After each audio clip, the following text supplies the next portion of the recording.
This is Larry Jordan, the host of the Digital Production Buzz. The following interview is an excerpt from a recent program. To hear the entire program, visit digitalproductionbuzz.com.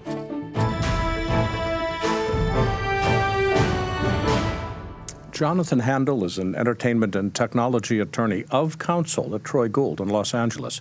He's also the contributing editor on entertainment labor issues for The Hollywood Reporter with his own blog at jhandel.com. Hello, Jonathan. Welcome back. Larry, it's a pleasure to be with you. Jonathan, there's so much I want to talk about. I'm going to stop talking about your portion, get right to the important issues. Hollywood unions have been making news these last couple of weeks, and especially SAG-AFTRA. What were the results of the recent election? Well, there has been a lot of news, and I'm wearing my residuals tie in honor of the unions. The elections at SAG-AFTRA were very contentious. The group called Membership First, the challengers, who were in control of the union from 2005 to 2008, have come sort of roaring back. They didn't win the presidency. The president is still Ken Howard of Unite for Strength, the group that's run the union now for the past 6 years, and Ken has been president for the past 6 years. But they did win the secretary-treasurer position and the head of the LA local, which of course is the largest local in the union. So, and of course, then they won a number of board seats and so on and so forth. There's a lot of boards and delegates and things like that in the SAG-AFTRA structure. But the takeaway is that the next several years are going to be very contentious. They have their commercials. First, they have their convention coming up in a month, and they elect certain officers there. Then they have their commercials contract negotiations early next year. And then late next year, and they'll begin the process of negotiating their 2017 contract. Next year is 16, obviously, believe it or not, we're almost there. So the entire process of negotiating these two big-ticket contracts, the two contracts that account for most of the income of SAG-AFTRA members, is going to be very much inflected by political contention. Now, Jonathan, if I remember correctly, we've got the two different parties, and Membership First was in power in the early, like 2005 to 2008. And there was just constant internecine warfare to the point that they lost a contract, if I remember correctly.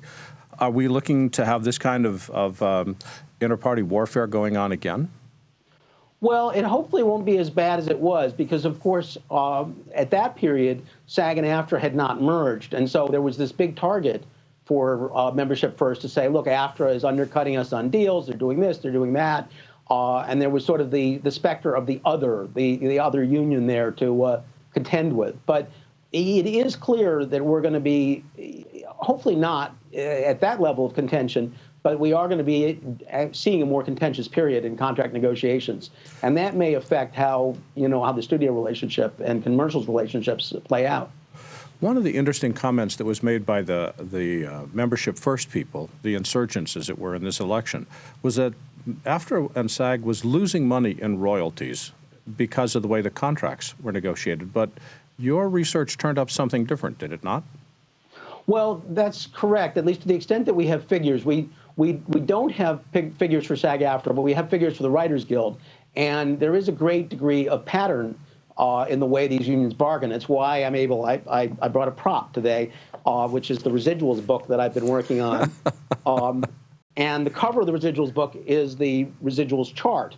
The reason I'm able to summarize the residual system in a chart is that there are great patterns, a great deal of patterning between the unions. It's called pattern bargaining. So when you get stats from the Writers Guild, who does publish detailed statistics, you can make some inferences about SAG-AFTRA.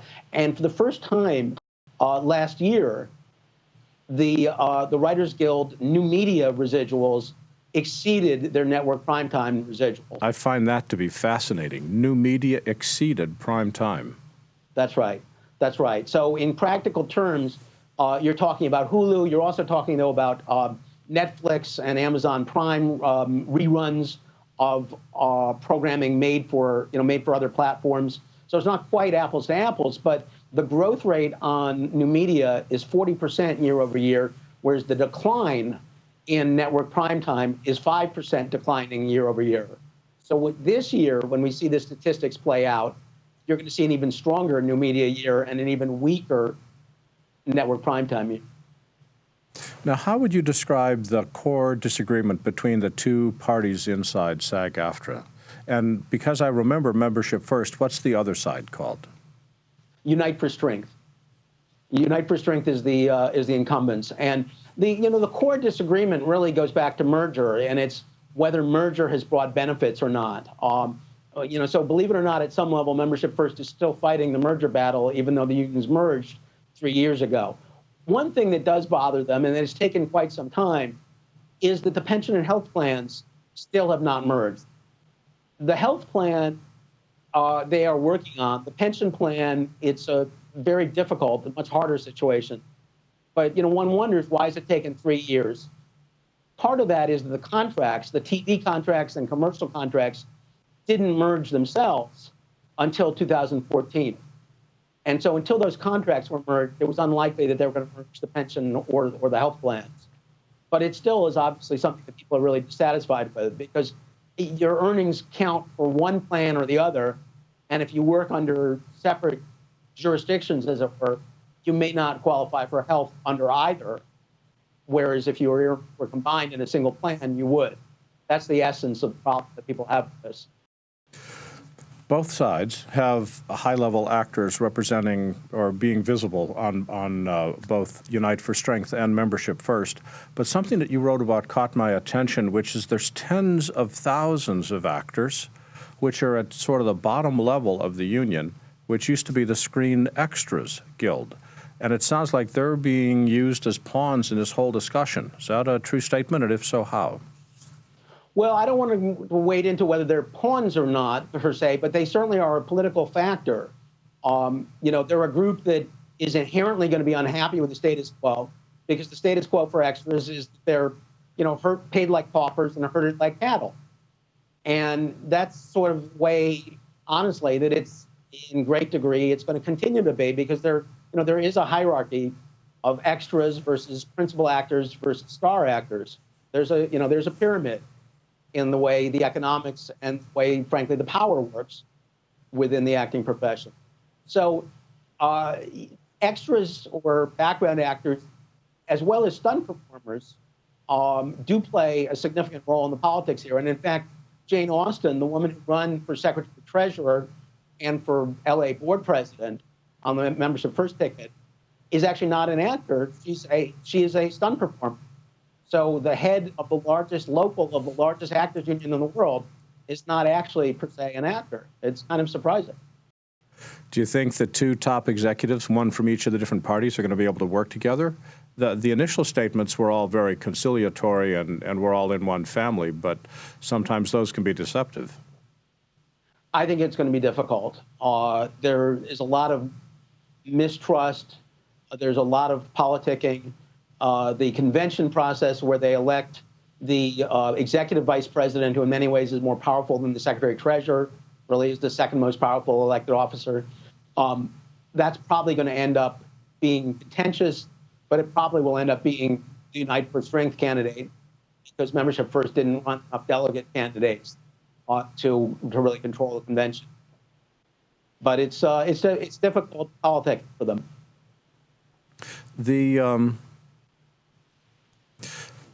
I want to talk about the IATSE agreement, but one of the things struck me in the article that I read that you wrote, which is that broadcast and cable audiences are in decline and new media audiences are in the ascendancy. What does that mean for the long-term health of the unions? Well, what does it mean, first of all, for the long-term health of the industry is the question, because it sort of flows downward from corporate and companies to labor. And I think that's a cloud of uncertainty that everyone's operating under.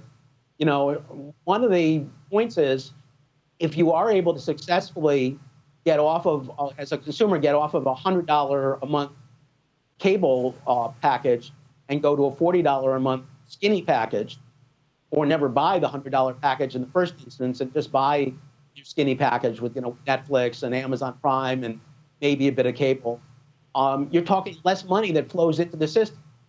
The less money that the hated cable companies scoop up from us, the less money they have to pay the producers, the program suppliers.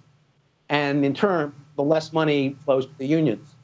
So it's it's difficult. You've got more programming on the air, more shows. Residuals have grown. Television residuals, in particular, have grown. Bottom line, TV residuals have grown. I want to say like maybe 10% year over year or something. I forget the exact number. I do know that over the last 6 or 8 years, the theatrical residuals have been completely flat. Again, these are Writers Guild figures. So it's going to put pressure on the unions. There's no doubt about it. And when you have changing viewing patterns, things like over-the-top services like HBO Now that people use instead of HBO, you get a lot of technical questions. Again, this residuals chart is complex because there are a lot of distinctions that are made between different media. And when you get a new medium out there, new exhibition form that doesn't fit necessarily directly in those categories, people have to juggle to figure out, okay, do we treat this as new media? Do we treat it as HBO, as pay TV? What about when movies are released day and date? With the new media release and the theatrical release, how do you treat that? So there's a lot of complexity. And the trouble with complexity is that every above-the-line strike, virtually every one in the history of these unions from inception 80 years ago, have been about residuals. So the complexity of the residual system has a real impact, ultimately, on whether we see labor disturbances. In the few minutes that we've got left, let's shift gears to a different union, which is IATSE. And they recently announced that they had a contract settlement. What's happening there? So they negotiated their 3-year contract, and it has 3% increases. It has some increases in a pension, I believe. There were various working condition and new media-related terms. They really didn't release many of the details, so we're still looking at that. And I may be reporting something over the next week or so relating to that contract. Now, I will tell you, in terms of other developments, we have a study that just came out from the DGA on diversity in television directors. The headline there is, no more diversity today than there was last year. It's still basically a white man's job. 84% of the TV episodes in the last season were white male directors. So that's a very difficult place. And then just hot off the press, for those who work in music, SAG-AFTRA just announced a new sound recordings code. That is a new deal with record labels. And it has some media residuals and royalty provisions in it. We've had a lot of conversation today and over the last year looking at the union situation in LA, which is important for LA markets and New York, but is there relevance? Can this be extended to the broad media universe in which we live, or is this just really isolated to those two cities? Well, no, these are nationwide unions. With the IATSE contract is a West Coast contract, 13 states, California obviously among them, but 12 other states. But the SAG-AFTRA contracts, both commercials and sound recording and TV theatrical upcoming, those are all nationwide contracts. So we are talking a nationwide impact here. How about international? Is there any kind of spillover in terms of how these negotiations go versus what's happening overseas? Well, certainly when you have productions that are under U.S. jurisdiction that are done overseas, for example, with SAG-AFTRA actors, you're talking SAG-AFTRA contracts that would apply, at least to the American actors. In terms of the contract negotiations that you would see in the UK or in Canada, there are sometimes some, there is sometimes some modeling. I mean, they are aware of what's going on in the U.S., but we're obviously talking separate unions and separate industries. So what stories are you watching for the next 2 weeks? What's bubbling under the surface that's got your attention? Well, gee, if I could tell you, my competitors might be watching this as well, so I have to be careful with what I say. But I am taking a closer look at the IATSE agreement. I think there may be something interesting there. I'm taking a look at what's going on with SAG-AFTRA, and further I say it not. Jonathan, even if your competition takes notes on what you're doing, they won't write it as well as you do. Where can people go on the web to learn more about what your reporting is covering? 2 places, jhandel.com, my own blog, and THR Labor, the Hollywood Reporter Labor, thrlabor.com. What do we find on your blog that we don't find on the Hollywood Reporter? Well, I don't blog a lot these days. So what you find more is background about me. You find links to my past appearances in the media, including Digital Production Buzz, of course, and a way of contacting me. So if there are stories that people want to tip me on or things that I haven't gotten right, I welcome contact from people around the country and around the world. Jonathan, it is always a delight chatting with you. Thanks for joining us, and thanks for bringing us up to date on the Guild situation in Los Angeles. Jonathan Handel of jhandel.com. We'll be right back. Thank you.